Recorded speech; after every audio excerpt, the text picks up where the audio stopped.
Hello everyone, Sara Bierman here, Business Agility Coach for AgileDad, and it's time for today's episode of the Daily Stand-Up. Let's get started. This week's episode is continuing the 5 Scrum values with the third letter of force, R, for respect. Don't worry, I'm not going to start singing, but it's hard for me not to think of Ms. Franklin when I think about respect. And not to disrespect the Queen of Soul, but in order for any team to be successful, whether it be in business or otherwise, more than just a little bit of respect is required. As you're probably aware, being respectful can mean different things to different people, depending on their background. I'm sure we've all had situations where someone felt disrespected due to a misunderstanding because they didn't know where the other person was coming from. That's why I suggest that the first step to avoid being offensive is to learn about your team and find out what respect means to them, just as Ms. Franklin suggests. So, what does respect mean to you? And how do you work to show respect to others? Every job I've ever had, I focused on getting to know everyone and build relationships with them before anything else. I can figure out an application or learn technical architecture by studying on my own, but I can only really learn about the people I need to interact with by interacting with them. I also believe that when you have a good rapport with someone, they are more likely to help you learn. The biggest suggestions I have for learning about others to build that foundation of respect starts with being a good listener. I used to really struggle with my audio retention, but when I started listening to podcasts on a regular basis, I noticed how much that skill had improved. I try to remind myself that growth requires leaning into your weaknesses or the things that make you uncomfortable. So, do you know what challenges you have when it comes to being a good listener? One of my biggest challenges is not interrupting others, because thoughts will pop up and I feel like I need to say them before I lose them.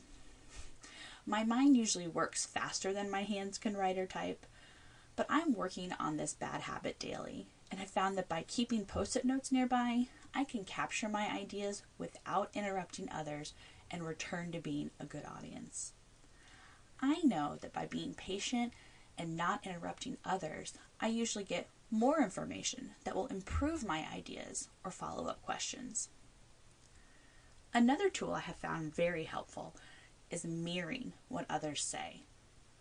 Once I have let someone fully express their thoughts, I try to reinstate what I have heard in terms that make sense to me and ask them to confirm that I have heard and understood them accurately.